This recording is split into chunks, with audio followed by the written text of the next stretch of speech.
Alors bonjour à tous et à toutes, j'espère que vous allez bien. Donc c'est Yves pour les intimes. Comme vous avez pu le constater en story, le compte qui prend une nouvelle DA, une nouvelle tournure, c'est immédiat. Donc soit vous montez dans le train, soit vous montez pas dans le train, c'est comme vous voulez. Donc en fait l'objectif du compte, ça va être de publier des vidéos où je vais plus parler, où je vais plus partager mes lectures, mes impressions sur des faits d'actualité. Et je fais ce compte en fait pour partager un peu plus de lectures et de travaux de chercheurs, de sociologues ou de politistes ou même d'économistes pour vous inciter à lire et pour vous faire découvrir la recherche.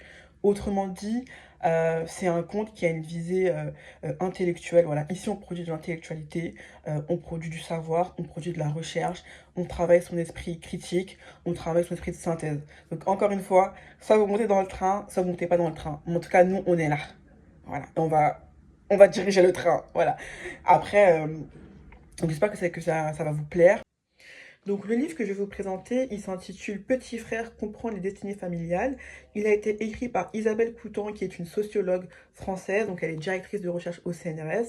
Elle a publié plusieurs ouvrages de sociologie. Son domaine d'étude et d'expertise, c'est la sociologie de l'immigration, des classes populaires, de la délinquance et des quartiers populaires. Voilà. Ensuite, Yvon Atonga, il est aussi co-auteur du livre. La particularité, c'est que Yvon Atonga est le frère de Wilfried. Donc l'intrigue c'est quoi? Brièvement, c'est que Wilfried Atonga a été tué en 2016 à la suite d'une longue embrouille de cité entre lui et un mec. Donc plusieurs fois au cours de leur jeunesse, ils se sont croisés dans la rue, ils se sont battus, il y a eu des insultes, voilà, il y a eu des... il y a un verbe passif entre les deux jeunes hommes. Et un jour, en 2016, l'homme qui a tué Wilfried, bah, il a voulu mettre fin à l'embrouille, malheureusement. Il lui a tiré dessus. Et Wilfried est mort sur le coup. Donc ça, c'est en 2016. Et le but de l'ouvrage, c'est d'honorer la mémoire de Wilfried Atonga, qui est mort. Yvo Atonga est son frère, comme je viens de vous le dire. Et de faire... et de comprendre pourquoi Wilfried Atonga a été tué, pourquoi Wilfried Atonga est tombé dans la délinquance, pourquoi il a fait plusieurs séjours en prison, pourquoi il a eu du mal à avoir une stabilité professionnelle, et ainsi de suite. Et si vous voulez, Isabelle Coutan compare la trajectoire des deux frères, donc elle s'interroge euh, l'idée de savoir pourquoi Yvon Atonga a pu faire des études, a pu sortir de la cité, a pu voyager, quand Wilfried n'a pas eu cette chance. Ce qui est aussi important à savoir, c'est que ce livre, il a une histoire. Isabelle Couton, elle avait déjà travaillé en 2015 avec Wilfried Atonga avant sa mort. Ils ont réalisé un documentaire qui est disponible sur Arte, dans lequel elle parle de sa vie, elle parle de sa trajectoire. Euh, donc voilà, donc il y a un passif voilà, entre les deux. Ce sont deux personnes qui se connaissent bien. Et encore une fois, l'objectif est d'honorer la mémoire de Wilfried et de la faire perdurer. Donc la famille Atonga, c'est une famille d'origine congolaise qui vient du Congo-Brazzaville, qui arrive en France dans les années 80, qui habite à Villiers-le-Bel dans le 95, donc dans les cités, dans les quartiers très difficiles. La particularité de la famille, c'est que c'est une famille en situation de polygamie, c'est-à-dire que le père a deux femmes. Et ça, c'est quelque chose qui m'a tout de suite frappé lorsque j'ai lu les premières pages du livre. Voilà. Euh, Yvon le dit clairement, le papa a deux femmes, il y a deux coépouses, il y a des rivalités, il y a des tensions qui naissent, il y a 9 enfants, donc c'est quand même assez difficile d'avoir 9 enfants au sein d'un F1 ou d'un F2, d'un HLM. Donc d'emblée, le cadre il est posé, on est face à une famille qui vient d'un milieu social quand même pauvre, euh, qui n'a peut-être pas forcément les moyens, et ça peut avoir une incidence, une conséquence directe sur l'environnement des enfants. Et moi, ça m'a tout de suite frappé de voir des familles congolaises pratiquer la polygamie parce que c'est pas quelque chose qu'on voit très souvent en France, c'est plutôt quelque chose qui est observé dans les communautés d'Afrique subsaharienne, enfin notamment d'Afrique de l'Ouest, et on sait les dégâts que ça cause. Voilà. Et là, il n'y a pas eu une pudeur de gazelle, on a dit les choses telles qu'elles sont, voilà. Il y a un cadre familial qui est difficile, mais malgré tout, bah, il y a des enfants qui ont réussi et des enfants qui n'ont pas réussi. Voilà, encore une fois, je le redis, Isabelle Coutan et Yvon Atonga, ainsi que tous les frères et sœurs de Wilfried, prennent la parole dans l'ouvrage. Ça, c'est ce que j'ai apprécié, c'est que c'est pas juste Yvon Atonga qui parle, qui raconte sa vie, qui raconte sa trajectoire. Non, c'est tous les frères et sœurs de la famille Atonga qui prennent la parole.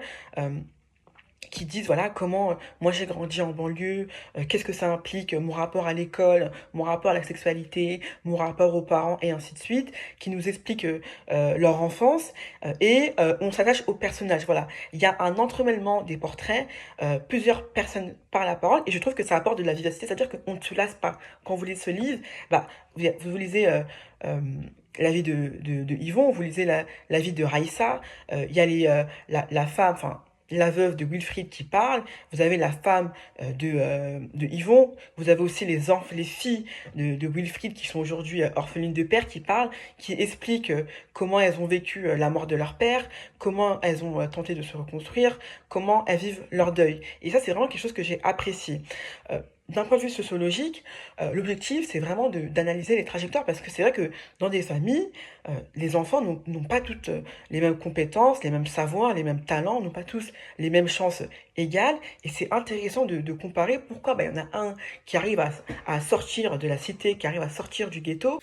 Donc, donc Wilfried, voilà, c'est un jeune de quartier, c'est le premier euh, de la fratrie de la deuxième épouse. Je sais pas si vous comprenez. Donc voilà, en gros, la deuxième épouse, elle a eu un premier enfant et Wilfried, c'est son premier enfant qui est un garçon. Donc c'est un garçon qui a eu beaucoup de difficultés quand même dans son vie scolaire, c'est-à-dire il a redoublé quand même 2 ou 3 fois son CE1, qui n'a pas été suivi correctement par, par l'école, par l'institution scolaire. On n'a pas réussi à travailler sur ces difficultés, malheureusement. Donc forcément, il y a très vite eu pardon, un décrochage scolaire.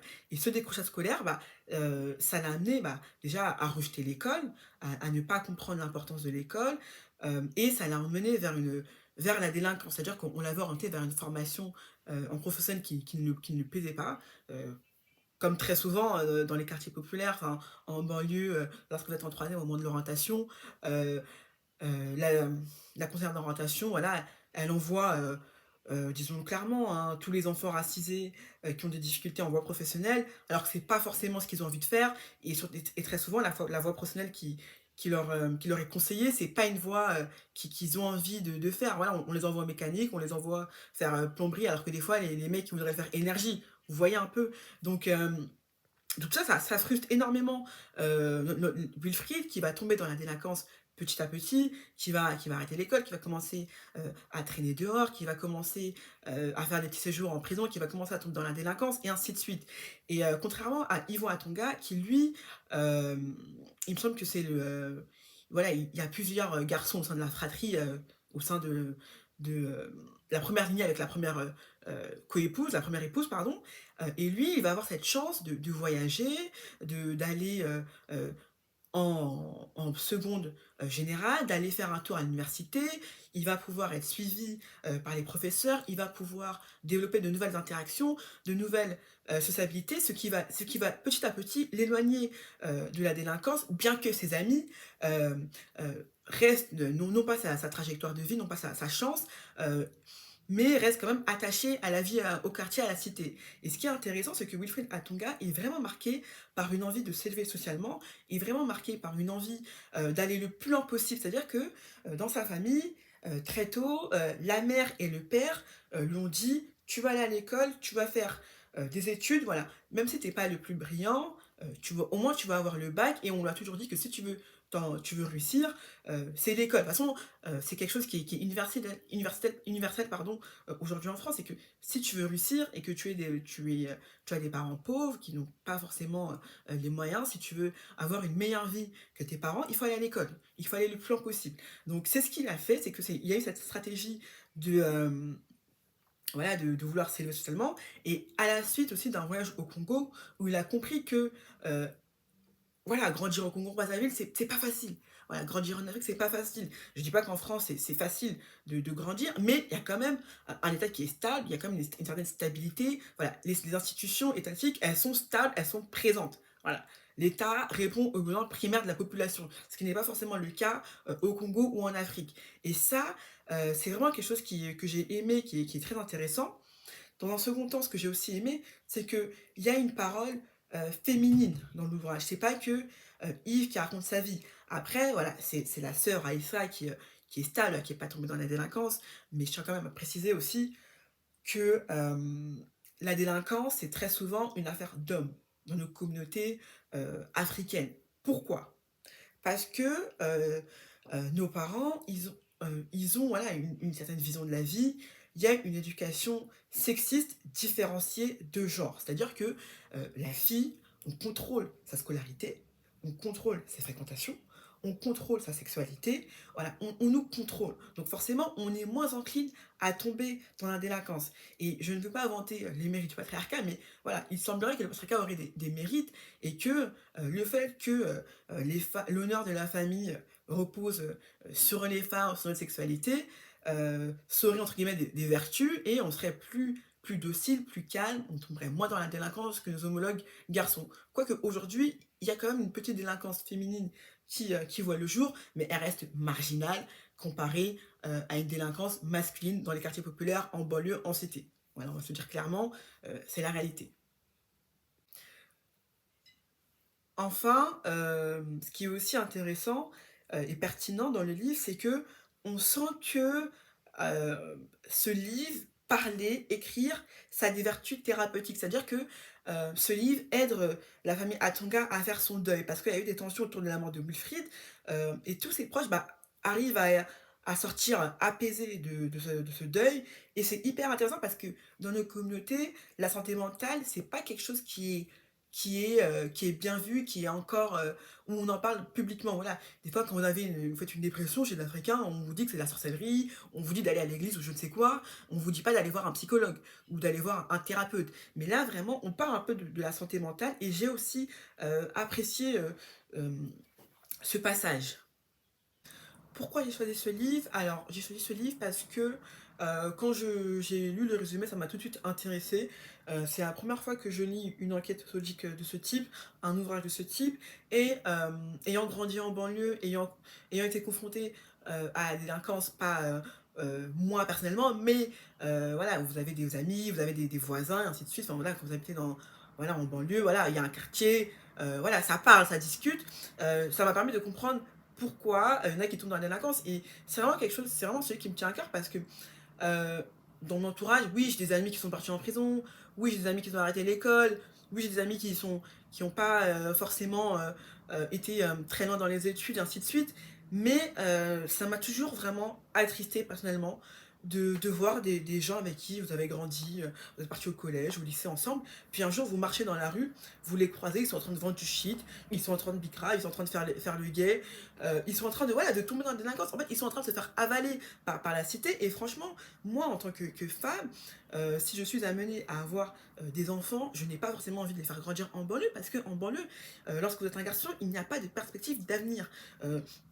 Vous avez deux ou trois trajectoires en fait qui s'offrent à vous. C'est soit le sport, voilà, le foot, projet Mbappé, mais tout le monde ne deviendra pas footballeur, soit le rap, voilà, mais tout le monde ne deviendra pas rappeur, soit la délinquance. Voilà. Non, nous, on n'a pas envie que nos enfants, nos cousins, nos frères tombent dans la délinquance. On a envie que nos enfants, nos garçons, bah, ils soient avocats, ils soient journalistes, ils soient banquiers, ils soient artisans. Voilà, on n'a pas forcément envie que nos enfants soient connus défavorablement de la justice, soient victimes de violences policières, et ainsi de suite. Mais malheureusement, quand vous grandissez en banlieue, en cité, vos garçons ont plus de chances de tomber dans la délinquance que des enfants qui viennent d'autres milieux sociaux, par exemple à la campagne ou bien des milieux aisés. Et franchement, c'est très frustrant parce que on a envie que nos enfants réussissent. Enfin, on n'est pas condamné à l'échec en banlieue, mais il y en a beaucoup d'entre nous qui ne réussissent pas. Et ça, il faut qu'on en parle. En fait, il faut qu'on se pose des questions de notre échec, les raisons, parce que ce n'est pas normal. On ne pourra pas continuer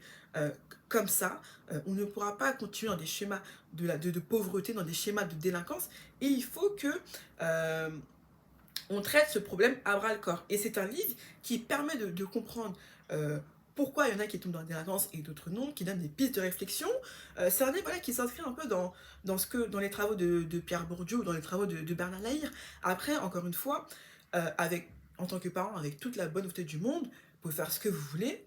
Votre enfant, quand il sort dehors, c'est un autre enfant. Il y a les fréquentations, il y a les bandes, il y a les faits ouais, moi j'ai pas envie d'être un suiveur. Donc voilà, c'est un autre environnement, voilà. À la maison, votre enfant, il peut être un ange et dehors, ça peut être, un entre guillemets, «un démon». Donc c'est vraiment difficile de grandir, en banlieue, d'être parent en banlieue et c'est vrai que je me suis beaucoup interrogée sur les phénomènes de délinquance et je pense que je vais, préparer, pourquoi pas un article de presse qui donne la parole, aux mères et aux pères aussi parce que ça c'est important, d'avoir ces 2 parents en banlieue. Après, c'est pas parce que vous n'avez pas de parents que vous allez tomber dans la délinquance, mais il y a peut-être plus de chances, je ne sais pas.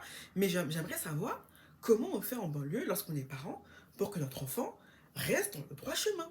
Pour que votre enfant commence pas à traîner dehors, commence pas à fumer du shit, commence pas à avoir des puffs ou des puffs, là, commence pas à tomber dans la délinquance parce que c'est un vrai sujet. Et si on n'en parle pas, on est condamné à répéter le même schéma, à avoir ce même traumatisme. Et ce n'est absolument pas normal. Ouais, je prends une petite respiration parce que je parle beaucoup, pour pas vous embrouiller. Après voilà, moi c'est un livre que j'ai apprécié parce que c'est un livre qui apporte de la vivacité, c'est un livre qui est frais, voilà, on s'attache aux personnages comme je l'ai dit tout à l'heure, on on les critique, voilà, on est suspendu à leur récit. Voilà, c'est un livre qui est hyper intéressant et qui ne nécessite pas d'avoir de grosses compétences en sociologie, de faire une licence de sociologie. Voilà, il suffit juste de lire. Après, oui, c'est sûr que il faudra compléter par d'autres lectures, il faudra faire des recherches, universitaires ou pas forcément. Mais en tout cas, c'est un livre qui a le mérite d'être lu, qui m'a beaucoup plu. Voilà, je l'ai lu en quelques jours. Voilà, en plus, ça se lit en quelques heures, hein, honnêtement. Voilà, vous le lisez en une journée ou en 3 4 heures. Voilà. Donc c'est pas très compliqué. Enfin, ce que j'ai aussi apprécié, c'est que la sociologue Isabelle Coutan, à la fin de l'ouvrage, elle a mis des études statistiques. Ok, les études ethniques sont interdites en France, mais là, elle a mis des études statistiques sur la trajectoire de vie des Congolais euh, comparée à celle des Sahéliens et des Maghrébins. Et franchement, les statistiques, elles sont alarmantes. Ok, euh, l'enquête, elle date de 2008-2009, mais elle a été actualisée en 2018-2019. Donc il serait bien d'aller voir et de comparer. J'irai peut-être faire ce travail-là après. Mais honnêtement, les statistiques sont alarmantes. Sont alarmants. Après, voilà, les descendants d'immigrés congolais s'en sortent globalement mieux que les Sahéliens et les Maghrébins. Mais c'est pas ouf, voilà. Il me semble que les descendants congolais sont plus, euh, ont plus leur bac, un bac supérieur à 2 années d'études que les Sahéliens et que les Maghrébins. Par contre, voilà, ils ont moins en prison que les Sahéliens ou les Maghrébins. C'est un taux qui s'élève à 6,7%, ouais, 6,2% pour les Sahéliens et 7% pour les Maghrébins. Donc voilà, ils vont pas en prison, mais voilà, c'est des données qui méritent d'être actualisées, qui méritent d'être revues. Voilà, je veux pas, comme je vous l'ai dit, il y a une enquête qui a été faite en 2018-2019, il faut aller voir, mais c'est alarmant, quoi. Que vous soyez congolais, enfin, ascendant congolais, ou vous êtes bantou, vous venez de l'Afrique centrale, à ce que vous soyez sahélien, malien, sénégalais, guinéen, ou ivoirien, et ainsi de suite. Donc non, voilà, en tout cas, moi, c'est un livre que j'ai apprécié. J'ai écrit à Isabelle Coutan pour lui dire que c'était un très bon travail, que j'ai vraiment aimé ce livre et que ça m'a fait du bien de lire, que ça a suscité en moi une envie de faire de la sociologie de quartier, de m'intéresser à ces phénomènes de délinquance et ainsi de suite. Mais voilà, moi, je pense que c'est un livre qui mérite d'être lu. Il ne coûte pas trop cher, hein, je crois qu'il coûte plus de 15 euros. Mais voilà, vous pouvez l'emprunter à la bibliothèque, si vous êtes étudiant à la BU ou bien même à la bibliothèque municipale. En tout cas, moi, c'est un livre que je recommande. Voilà, donc j'ai fait cette vidéo. J'espère que ça vous a plu. N'hésitez pas à me dire votre avis, à me partager des lectures euh, sociologiques qui parlent de la délinquance, qui parlent de la déviance. Voilà, moi je suis ouverte à tout, j'aime bien sortir de ma zone de confort. Donc abonnez-vous et mettez un pouce bleu. Voilà